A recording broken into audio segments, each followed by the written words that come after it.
بالکل سے ہکا بھکا رہ گئے. یہ تو عجیب و غریب کلام ہے, دلوں تک اس کا اثر ہے. قرآن نے اس کو بیان کیا, قل اوحی الی انہ استمع نفر من الجن. جناتوں کی ایک جماعت نے اس قرآن کو سنا اور انہوں نے خود کہا کہ یہ قرآن تو ہدایت دیتا ہے, یہدی الی الرشد, آمنا بھی, ہم اس پر ایمان. جنات سن کر بھی ایمان لائے قرآن. میرے بھائی, آج آپ نے جس ادارے کے اندر کنز العلوم اس کا نام ہے نا, علوم اور فنون کا یہ خزانہ ہے, اس سے ایک حافظ پیدا ہوا, ایک عالم پیدا ہوا, آپ نے انعام سے نوازا, آپ نے اس کا اکرام اور اعزاز کیا, لیکن کیا اس کے بعد ذمہ داری ختم ہو گئی؟ اب اور آپ کی ذمہ داری بڑھ گئی. ذمہ داری اتنی بڑھ گئی ہے کہ اگر اس حافظ کے ساتھ آپ نے کبھی گستاخی کا کوئی معاملہ کیا کسی بھی پہلو سے, تو اس حافظ کی ذات کے ساتھ گستاخی نہیں کیا آپ نے, اس قرآن کے ساتھ گستاخی کیا جو دولت اللہ نے اس کو عطا فرمایا.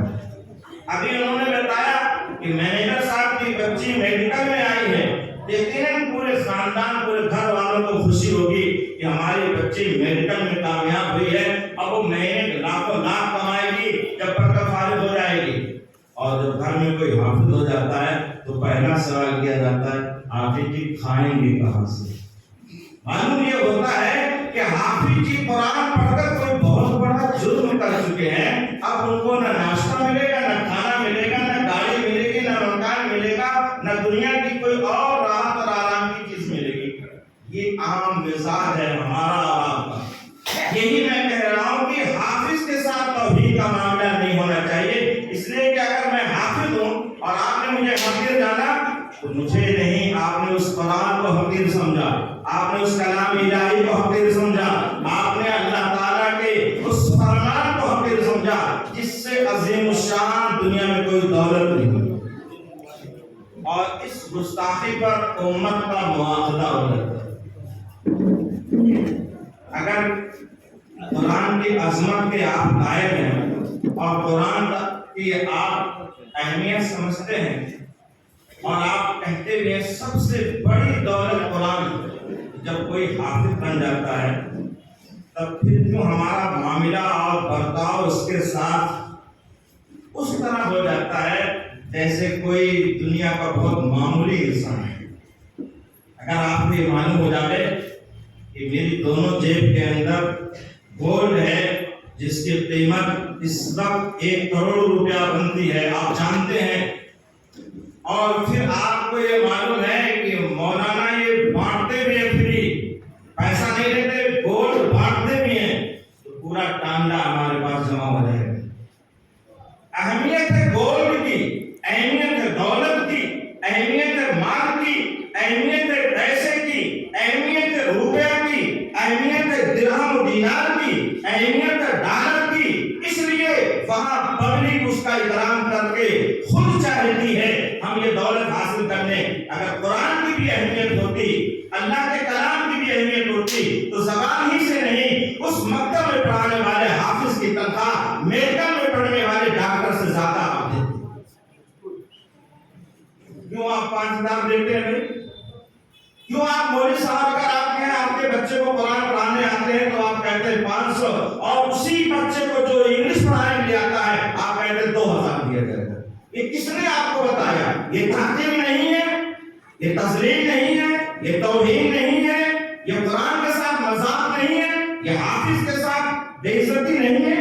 آپ انگلش پڑھانے والے کو, میتھ پڑھانے والے کو, سائنس پڑھانے والے کو, جغرافیہ پڑھانے والے کو 200 روپیہ ٹیوشن کا نہیں 2,000 دیتے ہیں, اور قرآن پڑھانے والے کو آپ 500 روپیہ دیتے ہیں. فرق آپ نے کیا ہے, ہم نے تو ریٹ اپنا نہیں لگا, ہم نے تو کوئی مطالبہ نہیں کیا تھا, لیکن آپ نے اہمیت سمجھا ہوتا تو صرف زبان سے نہ کہتے قرآن اہم ہے. قرآن جب اہم ہے تو جو حافظ ہوا وہ بھی اہم ہے. قرآن جب اہم ہے تو جس مدرسے میں قرآن پڑھایا جاتا ہے وہ مدرسہ اس کالج اور اس یونیورسٹی سے بھی بڑا ہے جس یونیورسٹی سے پڑھ کر کوئی انجینئر اور ڈاکٹر نکلتا ہے. یہ ہمارا دو رویہ ہے. ہم ہم زبان سے کہتے کچھ ہیں اور کرتے کچھ ہیں. کہتے مولوی صاحب کی تنخواہ بس خالی 5,000 چاہیے، زیادہ نہیں، اور ڈاکٹر کی تنخواہ 2 لاکھ چاہیے.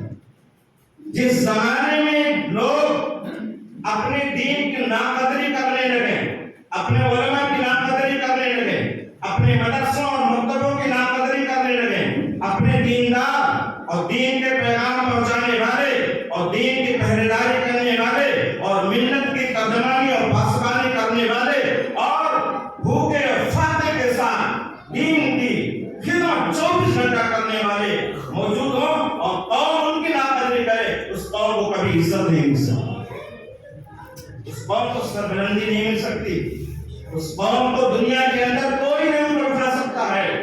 اس لیے یہ دین اللہ کا ہے، یہ حضور پاک صلی اللہ علیہ وسلم کا بھی دین نہیں. اگر حضور پاک صلی اللہ علیہ وسلم کا دین ہوتا تو آپ کے پردہ فرمانے کے بعد دین کا سلسلہ رک گیا ہوتا. یہ اللہ کا دین ہے. ابھی مولانا رضوان صاحب نے کہا کہ اب نہیں سمجھ میں آتا حضرت مہدی علیہ السلام سے پہلے ہمارے اندر کوئی ایسا قائد یا ایسا رہنما پیدا ہو. میں مولانا کی بات سے بالکل نہیں متفق. میں کہتا ہوں ایک حافظ جو بن کر تیار ہوتا ہے، ایک عالم جو بن کر تیار ہوتا ہے، یہ پوری دنیا کی قیادت اپنے اندر صلاحیت رکھتا ہے، یہ پورے ملک کو چلانے کی صلاحیت رکھتا ہے. قوم جب تیاری نہیں ان کو ماننے کے لیے، قوم جب ان کی اتباع کرنے کے لیے نہیں تیار ہے تو حافظ کا قصور نہیں ہے، قوم کا قصور. آپ عزت دیجیے. دنیا کے جتنے یہودی اور عیسائی ہیں ان کے علماء کا حال یہ ہے، اپنے علماء کی اتنی عزت کرتے ہیں کہ خود جو کمائیں گے اور جو ان کی آمدنی ہوگی اس کا کئی گنا زیادہ وہ اس کو دیتے ہیں اور عزت دیتے ہیں. بھول نہ جائیے. میں آپ کو ابھی میں گجرات میں سفر کرتا، وہاں میرے کچھ شاگرد تھے. انہوں نے کہا مولانا ایک اچھی صلاحیت کا عالم دارالدیوبند سے فارغ مکتب میں پڑھانے کے 5,000 تنخواہ، مولوی کے 10 بچے. اب 10 بچے، ایک بیوی، شوہر 12، 5,000 کی آمدنی. آپ مجھے جوڑ کر بتا دیجیے دودھ کا حساب، بجلی بل کا حساب، شادی کا، مکان کا. کوئی انسان نہیں 5,000 میں پورا کرے گا. 5,000 تو میرا جیب کا خرچ نہیں ہوگا. بازار میں جائیے تو 2 کلو آلو اور ٹماٹر لینے میں 5,000 چلا جاتا ہے. پتہ نہیں چلتا آج کے دور میں کیا ہوا. وہاں ایک شیعہ کا مکتب چل رہا ہے، بہت منظم جماعت ہے شیعہ. عقائد سے بحث میں نہیں کر رہا، شیعہ کیا ہے وہ الگ میٹر ہے، لیکن میں بتا رہا ہوں کام کا طریقہ ان کو کیسا معلوم ہے. ان کو تلاش ایک اچھے عالم اور یہ اعلان تھا کہ قاسمی ہونا چاہیے دارالدیوبند کا فارغ ہو، وہ باصلاحیت ہوتے ہیں، قرآن پڑھاتے ہیں. اچھا بلایا گیا، انہیں کو لوگوں نے بتایا کہ مولانا بہت باصلاحیت ہے. لے گئے عزت کے ساتھ، کہا مولانا اگر آپ آ جائیں بہت غور سے سنیے گا، 40,000 تنخواہ دیں گے، 4 ویلر گاڑی دیں گے، آپ سے بات آئی ہمارے بچوں کو پڑھائیے بس. اور زیادہ نہیں، صرف 2-3 گھنٹے آپ کو پڑھانا، باقی آپ فری. لے گئے ان کو 40,000 تنخواہ، 4 ویلر بہترین گاڑی اور ان کے رہنے کے لیے مکان دیا. اب علاقے میں کھلبلی مچ گئی کہ مولانا تو شیعہ کے مدرسے میں پڑھا رہے ہیں. مولانا شیعہ کے مدرسے میں پڑھا رہے ہیں تو خوش ہو جائیے کہ قرآن تو ہی پڑھا رہے ہیں، لیکن آپ نے مولانا کی ناقدری کیا. اللہ تعالیٰ نے ان کو قدردانی کے لیے دوسری مخلوق عطا فرما دی. آپ قدر کیجیے اپنے مدرسوں کی، اپنے علماء کی، اپنے حفاظ کی. آپ خود اس کے برکات دیکھیں گے آپ کے بچوں میں اور آپ کی اولاد میں اور آپ کے رزق میں، آپ کے اعمال میں اور آپ کے گھر کے اندر اللہ کتنی برکت عطا فرماتا ہے انشاءاللہ. ناقدری کرنے پر اللہ تعالیٰ وہ دولت لے لیتے. آج مسلمانوں کے ساتھ ہم لوگ رونا روتے ہیں. یہ حالات کیوں آئے ہیں؟ ایسی پستی، ایسی ذلت، ایسی خالی، ایسی زبو حالی تو نہیں دیکھی گئی. تو میں کہتا ہوں ستمست در حوست کشد بسیر سرو سمندرا سیتمت در حوست کشد بسیر سرو سمندرا تو زبون چکم ندمی دئی در دل کشا چمندرا. یہ بات بڑی ہی ظلم و ستم کی ہے. اگر آپ کے اندر دنیا کی چمک دمک سے کوئی حیرانی اور پریشانی اور طلب و خواہش پیدا ہو رہی ہے، ارے تم اس دنیا کی چمک دمک اور گنگنوں کی روشنی اور سڑکوں کی لائٹ اور مشینوں کے اجالے دیکھ کر فریفتہ مت ہو. ستمت کر حوست کشد بسیر سرو سمندرا تو زبون چکم ندمی دئی. ارے تم خود ایک گلشن ہو، ایک گلستہ ہو، ایک چمن ہو. اللہ نے تمہارے اندر وہ باغ رکھا ہے. درے دل کشا چمندرا، دل کا دروازہ کھولو، چمن میں داخل ہو جاؤ گے. اللہ نے وہ دولت آپ کے دل کے اندر عطا فرمائی ہے، ایمان کی دولت عطا فرمائی ہے. آپ کو دنیا پر فریفتہ ہونے لگو ہونے کی کیا ضرورت ہے؟ آپ نے اپنے کو پہچانا ہی.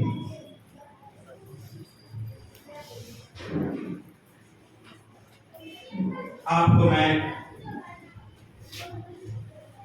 قرآن کریم کی مناسبت سے ایک بات بتاتا ہوں اور اس کے بعد ان بات.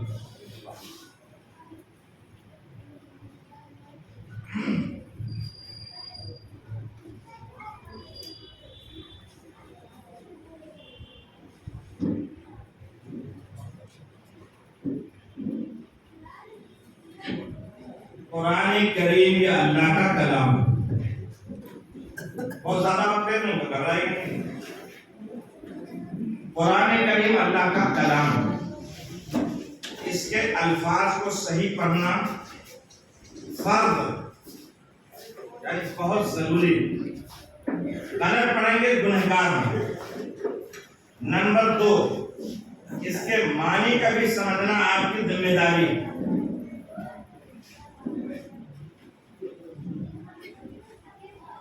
اب آگے پہلے تو لفظ صحیح ہوگا، پہلے حروف صحیح ہوں گے، پہلے ورڈ صحیح ہوگا، معنی بعد میں آئے گا نا.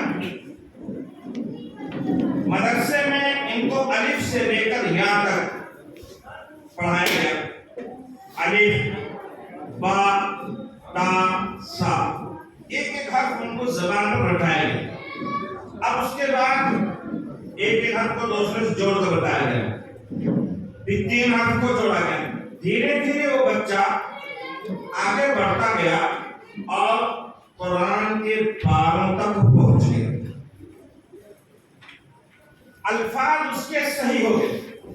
میرے سامنے کتنی محنت سے الفاظ صحیح کرایا آپ کو اندازہ نہیں ہے. بتا دوں، ایک لڑکا تھا، مولوی صاحب پڑھا رہے تھے، کہہ رہے تھے بھیجو تب بھیجو تب تب، یہ کیسے کہہ رہا ہے نا چاہتے کیوں بیٹا ایسے ہی نا، تے بیجو تب بیجو تب تب.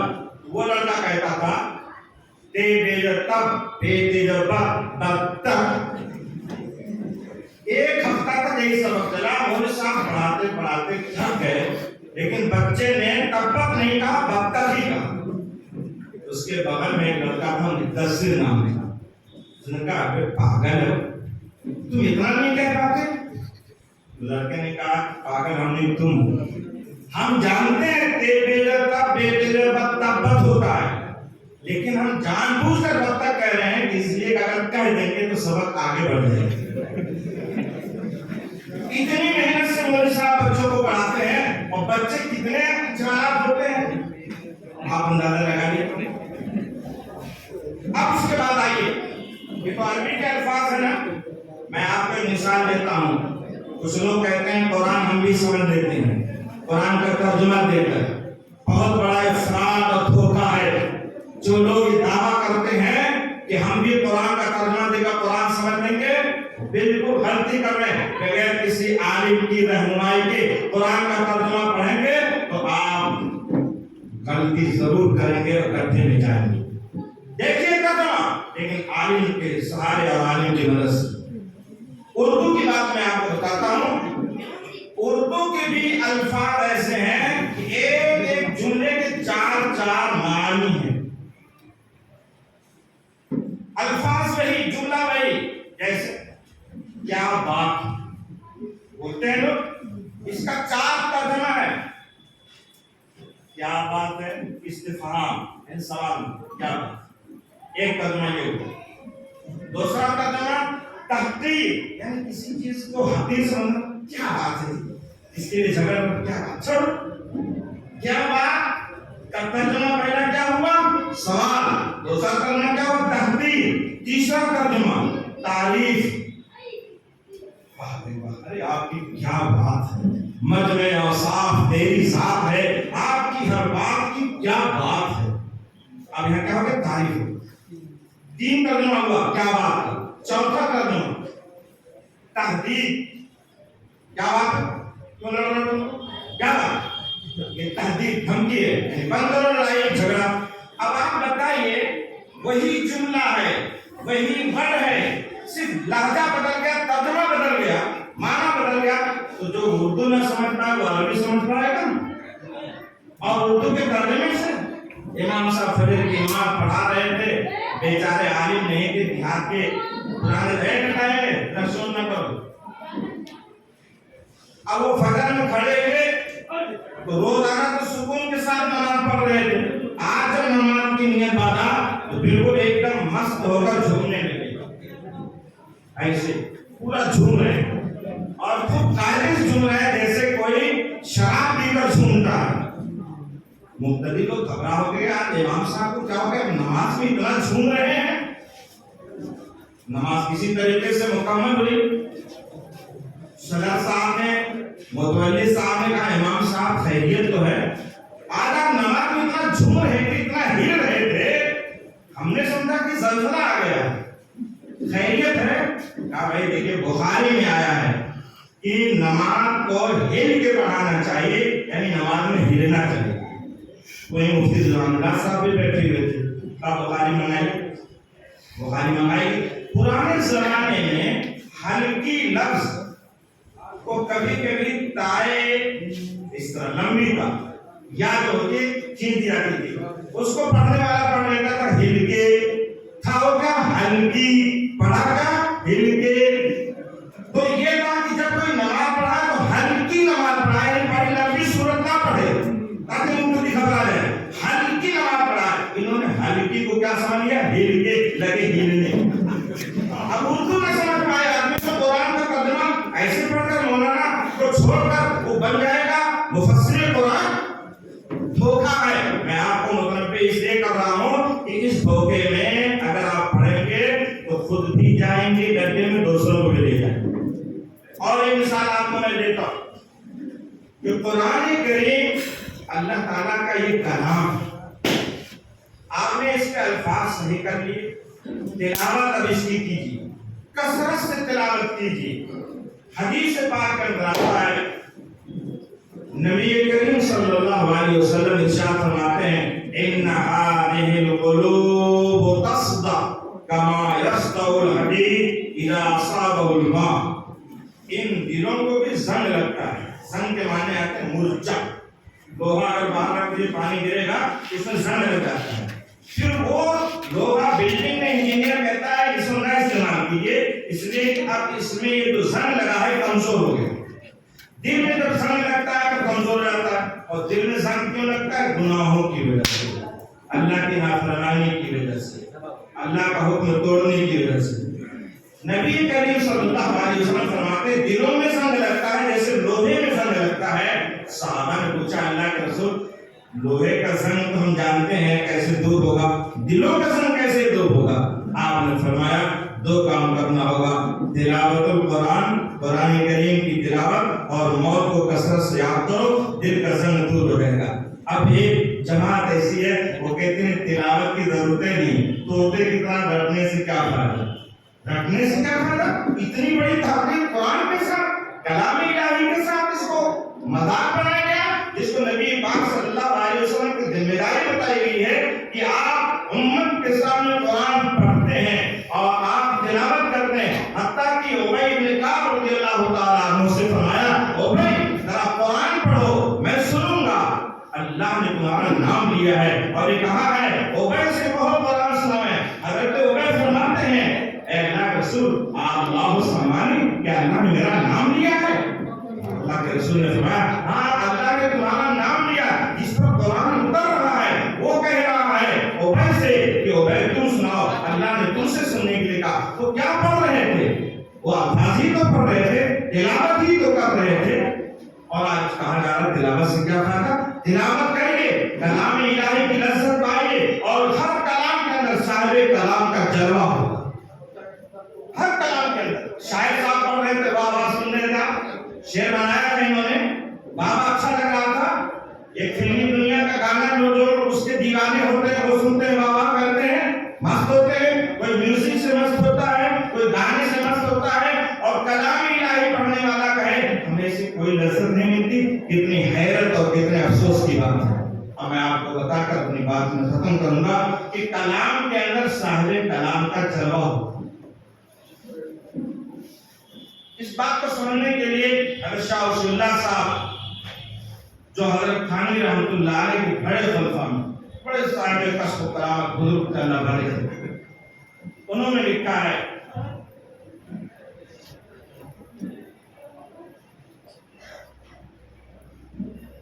ایران کے ایک شاعر نے ایک شعر بنایا، لیکن شعر جب بنایا تو ایک ہی مصرع بنا، دوسرا بن نہیں پایا۔ کیا تھا وہ؟ درے ابلغ کسے کم دیدہ موجود، فارسی معوریہ کی۔ اب دوسرا مصرع بنانا تو بن ہی نہیں رہا۔ شاعر لوگ جب شعر بناتے ہیں تو ایک مصرع بنتا ہے اور دوسرا نہیں بنتا، تو کیا ان کی کیفیت ہوتی ہے وہ تو شاعر صاحب سے پوچھیے گا۔ خیر، اس نے اعلان کر دیا کہ اس شعر کا دوسرا مصرع جو بنا دے گا اس کو مہمانہ انعام دیا جائے گا۔ ایران کی یہ خبر ہندوستان میں پہنچی۔ شاہ اورنگزیب عالمگیر رحمۃ اللہ علیہ کا دور حکومت تھا، اور اورنگزیب رحمۃ اللہ علیہ کی صاحبزادی زید النساء جس کا تخلص تھا مفتی